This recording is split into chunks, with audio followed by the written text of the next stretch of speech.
physically. Literally. The women in that cult had their vocal cords cut with a special ceremony when they were 12. We lived in a remote community up in northern British Columbia. It is a healthy, thriving community with orchids and mines, electricity and a small clinic, and even a tattoo parlor. The teachers and doctors had internet. It was beautiful and very peaceful. Everybody was well looked after with plenty of wonderful food and an outdoorsy lifestyle. In fact, I later learned that outsiders often made applications to join the community. Women, even with their children. Sometimes the applications were successful. Not me though. I had been desperate to get out ever since that day I was 10, and my dad told me about the silencing. Dad was a teacher. I wanted to become a teacher like my dad. I'd grown up watching him prepare lesson plans, grade assignments with his thick, chunky red pens, discussing course content pedagogically with his colleagues loudly and passionately. I was enthralled by it all and knew, as indeed my dad often said, there was nothing more noble and worthwhile than teaching and shaping the mind of the young. No wonder only men in our community were entrusted to be teachers. How ridiculous and backwards was the outside world with their female teachers and unsilenced women, always mired in instability and chaos. No wonder the outside was full of war, violence, debt and poverty. Their women always under the threat of assault. The teachers played us videos with current dates, clips from the news made by outsiders themselves, showing how they treat their women. No wonder there is always a queue of women desperate to join us. A community free of mistreatment, abuse, and assault, with plenty of food for everyone, and a small safe home. Being silenced must be a small price to pay. I remembered my mom laughing until the tears ran down her face when I had told her about wanting to become like teacher, just like Daddy. Then she had gathered me in her arms and sobbed as if her heart was broken. Dad told us about the silencing a short while after that. He was a great teacher, and I understood why it was necessary. Dad had explained it all carefully, the history, the benefits of to the community, the evolution from a symbolic tattoo along the throat to an actual painless clinical procedure which disabled the vocal cords permanently. I was so lucky I had a teacher like Dad, who took the time to explain things so beautifully and clearly to me. Other girls would usually just get a notice from the clinic with the date and time of their silencing appointment. However, as Dad said, it was very important that it was taught correctly, with proper context. Otherwise, it wouldn't be understood properly. That's why teaching was such an important job. Having a teacher Dad had other benefits too. He had thrown me a silencing party most girls could only dream of, with amazing food imported from outside, dancing and singing. I had a gorgeous, floofy, glittery, lacy dress, also bought specifically from outside for the occasion. And all my friends had been so jealous as I shimmered through the day. I still remember that dress.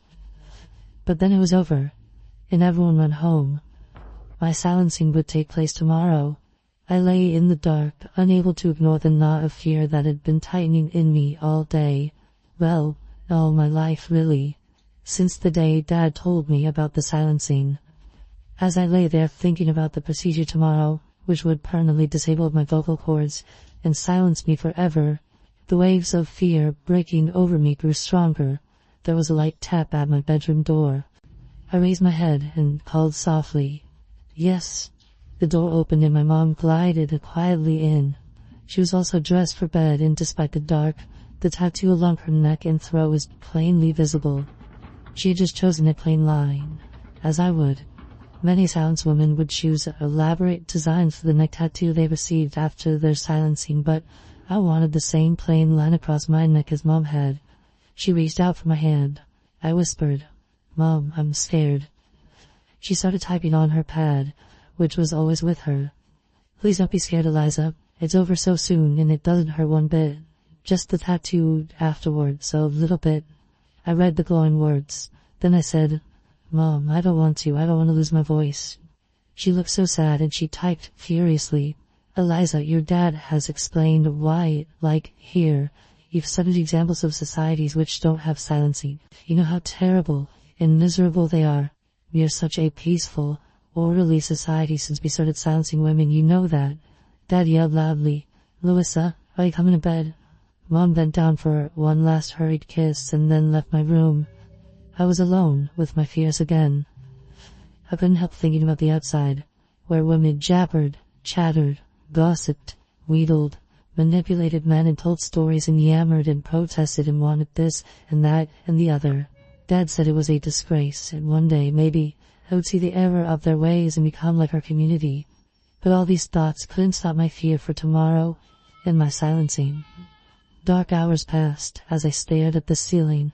I still remember those hours, heavy like glue, silent. It must have been 2 a.m. when I heard a faint tap-tap at my window. I sat up, putting aside my childish fears, and opened the curtain. An adult woman was behind the glass, smiling at me. Her neck tattoo was clearly visible in the moonlight, a beautiful design of roses and thorns. I didn't care about my safety. My dread for tomorrow had desensitized me. I threw open the window. "Who are you?" The woman opened her mouth and spoke, quietly but still spoke, her voice coming from her lips. "Hello, Eliza. Will you come away with me?" I'd never seen a woman of that age with a neck tattoo who could talk. My jaw dropped. "What?" She started speaking rapidly. "Eliza, I know how you feel being taken away outside. I can't explain much now, but if you want to, you have to come away with me now. It'll be a hard life, but you won't lose your voice, at least. Not today, you won't." I was silent for a bit. I felt the dreadful fear of the last few years shifting a bit, giving way to a new emotion. Hope. Excitement. I looked at the aged face of this talking woman with the tattooed roses on her throat and nodded dumbly. She smiled at me. "Excellent. Follow me." "No, you don't need anything. We have everything you will need. A car is waiting. Not even shoes, just move fast." A heart beating fast.